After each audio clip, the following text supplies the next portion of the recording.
Election வந்துச்சாண்டா.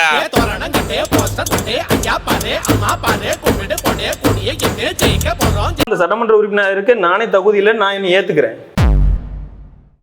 தவறுன்னு சொன்னா நான் இங்கதான் இருக்க போறேன்னு சொல்லி இது மன்னராட்சி கிடையாது. இந்த 4 விஷயத்தையும் 6 மாசத்துல செஞ்சு கொடுக்குற இடத்துக்கு நான் தகுதியானவன் இல்லை, நானே நினைச்சிட்டு வெளியில போறேன்னு சொல்றேன். இந்த அறிவாளிகள் சில பேர் இருந்திருக்காது, இந்த போராட்டம் இருந்திருக்காது. நிலைமை ஒண்ணு இருக்கிறது இங்க பேர் தெரியல. அது நகராட்சி கேட்டா இது எங்களோட இடம் இல்லைங்குது. கடம்பூர் ராஜு முன்னாள் அமைச்சர்கிட்ட கேட்டோம்னா அது எனக்கான நிதி இல்லைங்கிறாரு. யார் தான் நிதி போடுனே தெரியல. ஒன்னும் உண்டியல்ல எடுத்தா கட்சி நடத்துறோம். 2026 காலம் ரொம்ப சூடு பிடிச்சி போயிட்டு இருக்கு. இந்த காலத்துல நம்ம கோவில்பட்டி தொகுதியில நமக்கு வேட்பாளர் நிற்கிற பாண்டியனை பத்தி இப்போ பேச போறோம். வணக்கம், நான் நாம் தமிழர் கட்சியோட வேட்பாளர் வழக்கறிஞர் பாண்டி. சொந்த ஊர் கயத்தார் பக்கம் வடகிழந்தகுளம். வழக்கறிஞராக முடிச்சிருக்கேன். நிறைய கடம்பூர் ராஜீவ் போராட்டம் இருந்தாங்க, அதுக்கு முன்னாடி டிடி தினகரன் இருந்தாங்க. 2 பேருமே ஒரு பெரிய ஆளுமையா இருந்தாங்க. ஸோ இந்த டைம் நீங்கள் யாருனே பாதிக்கு தெரியாது. ஸோ எந்த நம்பிக்கையில் நீங்கள் தனிச்சு நிற்கிறீங்க? ஆமாம், அதாவது நிற்கிறவங்க பெரிய ஆளாக இருக்கலாம். அவங்க எவ்வளோ பெரிய வலிமையான ஆள் இருக்கலாம், ஆட்சி அதிகாரத்தில் இருந்தவங்க இருக்கலாம், பண செல்வாக்கு உள்ளவங்களாகவும் இருக்கலாம். ஆனால் ஓட்டு போடுற மக்கள் எளிமையானவங்க தான். இந்த நாம் தமிழர் கட்சியே என்றைக்குமே எளிமையான மக்களுக்கான அரசியல் தான் செஞ்சுக்கிட்டு இருக்கோம். மக்களில் 2,40,000 வாக்குகள் நம்ம கோவில்பட்டி தொகுதியில் இருக்குன்னா அதில் அதிகபட்சம் 2 லட்சம் பேருக்கு மேலே என்ன மாதிரி ஒரு எளிமையான மக்களாக தான் இருக்காங்க. அவங்களோட சேர்ந்த ஒரு சராசரியான எல்லா வழிகளையும் உணர்ந்தவங்க வேணும்னு விரும்புகிறாங்க. அதனால் நான் போய் சேர்றதோ இல்லை என்னை போய் தெரிஞ்சுக்கிறதோ பெரிய கஷ்டமாக இருக்காது. நான் இங்கே பிறந்து வளர்ந்தவன். கயத்தார், கோவில்பட்டி, கடம்பூர் எல்லா போதையும் தெரிஞ்சதுனால எளிமையாக போய் சேர்ந்துட முடியும். இப்போ கடம்பூர் ராஜு 3வது முறையாக எம்எல்ஏ இருக்காங்க. ஸோ அவங்களோட பண செல்வாக்கு எப்படி கண்டிப்பாக நிறையா இருந்திருக்கும். மற்ற கட்சிகள் யாரை போடுறாங்கன்னு அவங்களுக்கு தெரியாது. ஸோ அது நீங்கள் பணம் கொடுக்காம வின் பண்ணிடலாம்னு நினைக்கிறீங்களா? ஆமாம், அதாவது அவர் கடம்பூர் ராஜ் இப்போ ஐயா 15 வருஷமாக அங்கே சட்டமன்ற உறுப்பினராக இருந்திருக்கிறாரு. ஆனால் அவருக்கான நிரந்தர வாக்கு அப்படிங்கிறது 3 தேர்தலையுமே ஒரு 60,000 70,000 வாக்குகள் விழுந்திருக்கு. ஆனால் ஒவ்வொரு தேர்தலையும் பதிவான வாக்குகள் 1,90,000 வாக்குகள் கிட்ட பதிவாயிருக்கு. அப்போ அவர் வேணான்னு வாக்களிச்சவங்க தான் 1,30,000 பேர். வேணும்னு சொன்னவங்க கூட 60,000 பேர்னா வேணான்னு சொன்னவங்க அதிகமாக இருக்கிறாங்க.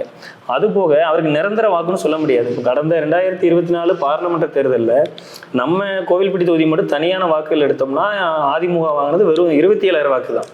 அதிமுக டெபாசிட் கூட வாங்கலை. அதனால நிரந்தர வாக்குகள்னு இங்கே இல்லை. அவர் மேலே பெரிய அதிருப்திகளும் இருக்குது. நாங்கள் ஏற்கனவே பார்லிமெண்ட் தேர்தலே 19,500 வாக்குகள் யாருக்கும் காசு கொடுக்காமலே வாங்கி வச்சிருக்கிறோம். அதனால மக்கள் மேலும் மேலே எங்கள் மேலே ஒரு நல்ல நம்பிக்கையில் இருக்கிறதுனால உறுதியாக வரும்னு நம்புகிறோம். ஆனால் அது நீங்கள் சொல்ல சரி தானே. ஆனால் இப்போ புதுசாக டிவிகேன்னு சொல்லி ஒரு கட்சி வந்திருக்கு. ஸோ அதனால ஓட்டுகள் பிரியுமா? நம்ம இல்லை, டிவிகே நாங்கள் போட்டியிலே எடுக்கல. இந்த கோவில்பட்டி தொகுதியில் பொறுத்தளவில் நாங்கள் அதிமுகவா நாம் தமிழரான தான் போட்டி களத்தில் இருக்குது. நாங்கள் இந்த தேர்தலை பொறுத்தளவில் அவங்க டிவிக்கு அவங்களா வேணால் நாங்களும் இருக்கிறோம்னு வேணால் சொல்லாமல் தவிர ஒரு மாற்றம் இல்லை. எல்லாமே இப்போ கூட பார்த்தீங்கன்னா அவங்க ஒரு 1000, இவங்க ஒரு 2000, இவங்க ஒரு 2,500ன்னு விருப்பம் போல சொல்லிக்கிட்டு இருக்காங்க. இவங்க மாற்றம் மக்களும் ஏற்றுக்க மாட்டாங்க நம்புகிறோம். அவரோட நடவடிக்கைகளோ அவரோட செயல்பாடுகளோ நாளுக்கு நாள் மக்கள் வெறுப்படைஞ்சிட்டு இருக்காங்க. எங்களைன்னு நினைக்கிறாங்கன்னா தொடர்ச்சியாக களத்தில் நிற்கும், போராடுறோம், அந்த முறை வாய்ப்பு கொடுக்கும்னு நினைப்பாங்க. அவங்க இந்த முறை இல்லாட்டா கூட அடுத்த முறை நிற்கிறாங்களான்னு முதல்ல மக்கள் பார்ப்பாங்க. வந்தவொடனே அவங்கள உட்கார வச்சு பார்க்குற அளவுக்கு அவங்க என்ன செஞ்சுட்டாங்கன்னு ஒரு கேள்வி இருக்குல்ல, அது எளிய மக்கள் எல்லாருக்கும் போய் சேர்ந்துருக்கும் நம்புகிறோம். நீங்கள் சொல்கிறத டிஎம்கேவே உங்கள் லிஸ்ட்டில் வைக்கல போல. ஆமாம், கரெக்ட். அதாவது எதுக்கு அந்த டிஎம்கே கோவில்பட்டி தொகுதியில் வைக்கலன்னா அவங்க என்ன முயற்சி எடுத்தாலும் கூட அங்கே இருக்கிற ஆளுமைகளை யாருக்கு சீட்டு கொடுத்தாலும் இன்னொருத்தர் இழுத்து கீழே போட தயாராக இருக்கிறாங்க. கோவில்பட்டி தொகுதி அவ்வளோ பெரிய தொகுதியாக. ஆமாம், கோவில்பட்டியில் எனக்கு உனக்குன்னு 5-6 பேர் திமுகவில் போட்டியில் இருக்கிறாங்க. அதில் எந்த ஒரு நபருக்கு சீட்டு கொடுத்தாலும் இன்னொரு நபர் அவர் ஜெயிக்க விடாத வேலையை இங்கே உறுதியாக செய்வார். நான் இதை மீன் பண்ணி கேட்குறேன்னா டிடி வச்சிருக்கவங்க நிறைய தொகுதிகள் இருக்கு. ஆனால் அவர் நினைக்கிட்டு நம்ம கோவில்பட்டி தொகுதியில் நின்னாப்புல. ஸோ அப்போ கோவில்பட்டி தொகுதி ஒரு முக்கியமான தொகுதியாக இருக்குல்ல. ஸோ அதில் நீங்கள் என்ன பண்ண போறீங்க? ஆமாம், அதாவது தினகரன் நின்னதுக்கு காரணம் அவர் ஒரு குறிப்பிட்ட ஜாதியோட வலுங்க இருக்கும்னு சொல்லி அவர் நம்பினார். அவர் இன்னைக்கு அதையும் கூட ஒரு பார்வையாக பார்க்கணும்னா அதிமுக ஒரு குறிப்பிட்ட சட்டமன்ற உறுப்பினரை வச்சு ஒரு ஜாதியாகவும், திமுக ஒரு குறிப்பிட்ட ஜாதியை வச்சு ஒரு வாக்கு வங்கியாகவும் இங்கே நினைக்கிறாங்க. நாங்கள் ஜாதி வாக்குகளை நம்பலை, மக்களை நம்புகிறோம். அனைத்து உயிர்களுக்குமான அரசியல் பண்ணுறோம். அனைத்து மக்களையும் விரும்புறதுனால இந்த ஜாதியை தாண்டி எங்களை விரும்புவாங்கன்னு நாங்கள் களத்தில் நிற்கிறோம். தினகரன் போன தேர்தல் இங்கே நிற்க காரணம் அவர் இங்கே ஐயா மாணிக்கராஜா ஒரு காரணமாக இருக்கலாம். அதை தாண்டி ஒரு ஜாதிய வலுவை நம்பி நின்றுக்கலாம். அதனால அது ஒரு தோல்விக்கும் ஒரு காரணமாக இருக்கும். ஜாதி வலுவை நம்பி நின்றா ஜெயிக்க முடியாது உறுதியை நான் நம்புகிறோம். இங்கே கோவில்பட்டி தொகுதியை பொறுத்தளவில் எந்த ஒரு ஜாதியும் பின்புலத்தில் இருந்து ஜெயிக்க முடியாது. அவருக்கு கடம்பூர் ராஜ் இன்னைக்கு ஒரு ஜாதி பின்புலத்தில் இருந்தாலுமே அதிமுக இன்னைக்கு இன்னைக்குமே இங்கே ஒரு முக்கியமான களத்தில் இருந்ததுனால ஜெயிச்சிட்டு இருக்கே தவிர அவருக்கு சரியான எதிரிகள் இருந்தால் அவரை வீழ்த்த எளிது. அந்த எதிரியாக நாங்கள் நிற்போம் அப்படின்னு நம்புகிறோம் இந்த காலத்தில். நிறைய நாம் தமிழர்லேருந்து பாண்டியனை வாரீங்கல்ல, நீங்கள் வந்தால் கோவில்பட்டி மக்களுக்கு என்ன பண்ணுவீங்க? கோவில்பட்டி மக்களுக்கு முக்கியமாக ஒரு சட்டமன்ற உறுப்பினராக இருந்து செய்ய வேண்டியது, அதாவது அது குடிக்க நீராக இருக்கலாம், விவசாயமாக இருக்கலாம், மருத்துவமாக இருக்கலாம், வேலைவாய்ப்பாக இருக்கலாம், இது எல்லாத்துலேயுமே ஒவ்வொரு தேவைகள் இருக்குது, அவ்வளோ தூரத்து குறைகள் இருக்குது. அதனால் நாம் தமிழரில் ஒரு செயற்பாட்டு வரைவுன்னு கோவில்பட்டிக்கு தனியாக தொகுத்துருக்கும். அந்த அடிப்படையில் எல்லாத்தையுமே இங்கே செய்ய நினைக்கிறோம். இந்த கால வரைக்குள்ள பண்ணீங்களா ஐடியா எது இருக்கானே? அதாவது இப்போ குறிப்பிட்டு சொன்னோம்னா கலந்தாய்வில் கூட ஒன்று சொல்லியிருந்தோம், ஒரு 4 விஷயங்களை வென்று 6 மாதத்தில் செய்யணும்னு நம்ம ஒரு உறுதிமொழி கொடுக்குறோம். அது 6 மாதம் எப்படி பாசிபிள் நினைக்கிறீங்க? அது குறிப்பிட்டு என்னன்னா செய்ய முடிஞ்சதை இவங்க செய்யாம விட்டது. இப்போ விவசாயத்துக்கு காட்டு பண்ணியால பெரிய ஒரு தொந்தரவு இருக்குன்னு நினைக்கிறோம். அதை நம்ம மாவட்டத்தில் எல்லாருக்கும் நம்ம தெரிஞ்சிருக்கும்.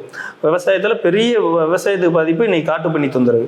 ஆனால் இதை தென்காசி மாவட்டத்தில் இருக்கிற வனத்துறை அனுமதி வாங்கி வேட்டையாடி அதை அழிக்கிறாங்க. ஆனால் இங்கே உள்ள ஆட்சியில் இருக்கிறவங்க இதை நினைச்சிருந்தா அழிச்சிருக்கலாம். அதை முயற்சிகளை அவங்க செய்யலை. அவங்களும் கூட்டத்தோடு நின்று அழுதுட்டு போகிறாங்களே தவிர இந்த வேலைகளை செய்யலைன்னு நினைக்கிறோம். படித்த இளைஞர்களுக்கு வேலை வாய்ப்புக்கு என்ன தொழில் இங்கே ஆரம்பிச்சிருக்கிறாரு. 15 ஆண்டுகளாக கடம்பூர் ராஜையா இங்கே இருக்காரு. 10 ஆண்டுகள் ஆளுங்கட்சியில் இருந்தார். 5 ஆண்டு அமைச்சராக இருந்தார். நான் படித்து முடிச்சிருக்கிறேன், எனக்கு ஒரு வேலை வேணும். என்ன வேலை இருக்குது, என்ன தொழில் ஆரம்பிச்சிருக்கீங்க? அப்போ இந்த கேள்வி இருக்குல்ல, இதுக்கு நாங்கள் பதில் வைக்கிறோம். படித்து முடித்தவொன்னே ஒரு இலவச வேலைவாய்ப்பு பயிற்சி பள்ளி ஆரம்பிக்கிறோம். தனியாரில் போய் அவன் ஒரு காவல்துறைக்கு போகணும், இராணுவத்துக்கு போகணுன்னு பணம் செலுத்தி போய் பயிற்சி பெறாங்க. அதை நானே பெரிய கற்றறிந்த மூத்தவங்களை வச்சு பயிற்சி கொடுக்குறோம். அதுக்கு ஒரு இலவச பயிற்சி பள்ளி ஆரம்பித்து முதல்ல படித்தவங்களுக்கு ஒரு வேலைவாய்ப்பை உருவாக்குறோம். அது போக படிக்காதவங்களுக்கும் சேர்த்த மாதிரி ஒரு வேலைவாய்ப்பை உருவாக்கணும்னு பால் உற்பத்தி நிலையம் உருவாக்கணும்னு நினைக்கிறோம். அரசு வேலை தான். அதாவது ஆடு மாடு மேய்த்தல் அரசு வேலை, விவசாயி பண்ணி அரசு வேலை. அதாவது 4 விஷயத்துல ஒன்று விவசாயத்துக்காக காட்டு பண்ணி அழிக்கணும்னு சொல்றோம். அப்புறம் மக்களுக்கு மிகவும் தேவையான மருத்துவத்துல கோவில்பட்டியில எம்ஆர்ஐ ஸ்கேன் வசதி இல்லை. கோவில்பட்டியில அரசு மருத்துவமனையில இல்லை.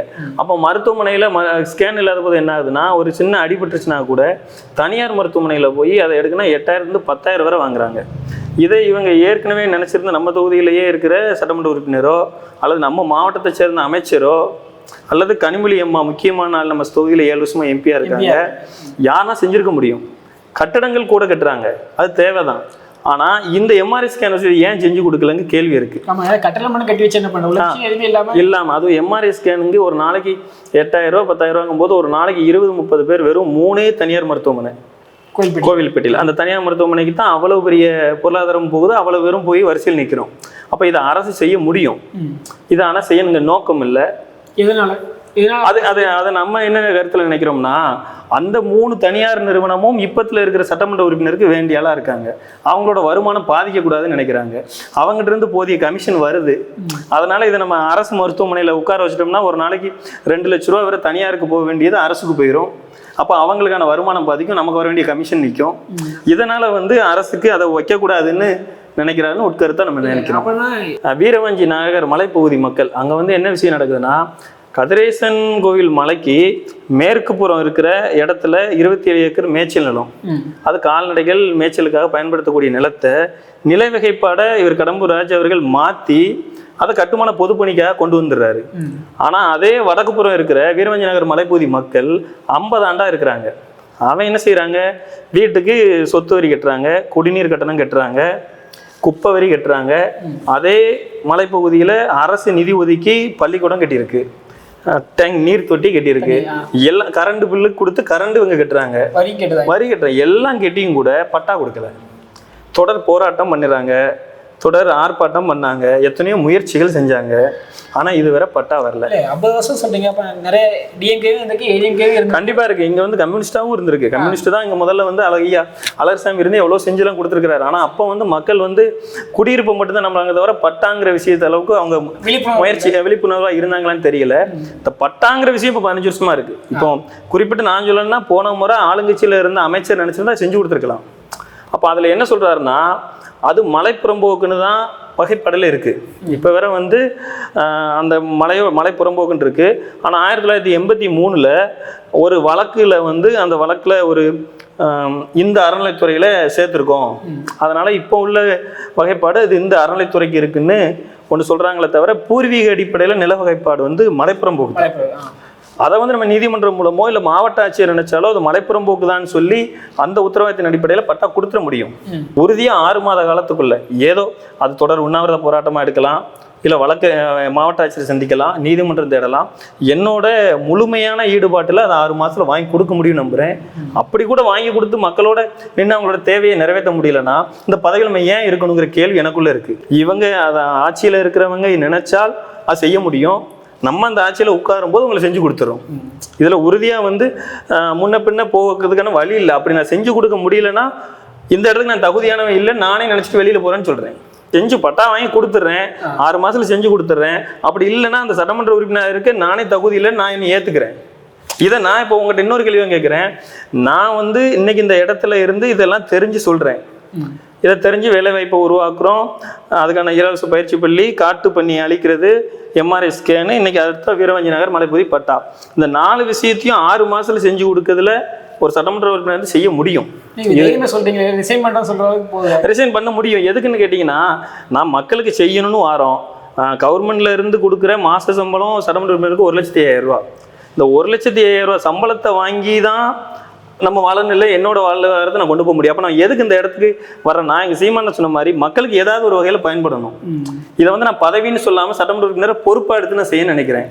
என்னோட பொறுப்பை இதை கூட நான் செஞ்சு கொடுக்க முடியாத போது நான் எதுக்கு அந்த இடத்துல உட்கார்ந்துக்கிட்டு அதை விட்டு நான் போக மாட்டேன்னு சொல்லி அதை நான் பதவி சுகமாக அனுபவிக்க விரும்பலன்னு நினைக்கிறேன். இல்லை, மலைக்கு கீழே வந்து காலேஜ் இருக்கு, ஹாக்கி கிரவுண்ட் எல்லாமே பெருசாக, அது மலைக்கு ரொம்ப இல்லை, மலைக்கு கீழே, மலைக்கு மேல்புறம், வடபுறம் இல்ல, அதைத்தான் சொல்றேன். இது வடபுறத்துல இருக்கிற அந்த மேல்புறத்துல இருக்கிற அது மேய்ச்சல் நிலத்தையே நில வகைப்பாடு செஞ்சு கல்லூரி கட்டியிருக்காங்க, ஹாக்கி மைதானம் கட்டியிருக்கிறாங்க. இப்போ அரசு ஆய்வு மாளிகை வேணும்னு கேட்குறாங்க.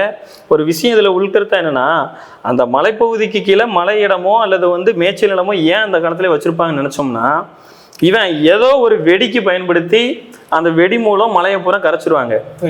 அதனால அந்த நேரத்திலேயே அந்த அறிவாளிகள் சில பேர் மூத்தவர்கள் வந்து எங்க அண்ணனை சிந்திக்கிற மாதிரி சிந்திச்சு இது எவனோ உருவிட்டு போயிடக்கூடாதுன்னு ஒரு பகுதியில் இருக்கிற ஒரு 20-30 ஏக்கரை இதை கால்நடைகள் மட்டுமே வந்து தீவனமா பயன்படுத்திக்கிட்டோம் அப்படின்னு மேய்ச்சலும் வச்சிருக்கிறாரு. ஒரு வேல் தான் கோயிலை விட வேல் இந்த மலை இருந்திருக்காது, இந்த போராட்டம் இருந்திருக்காது.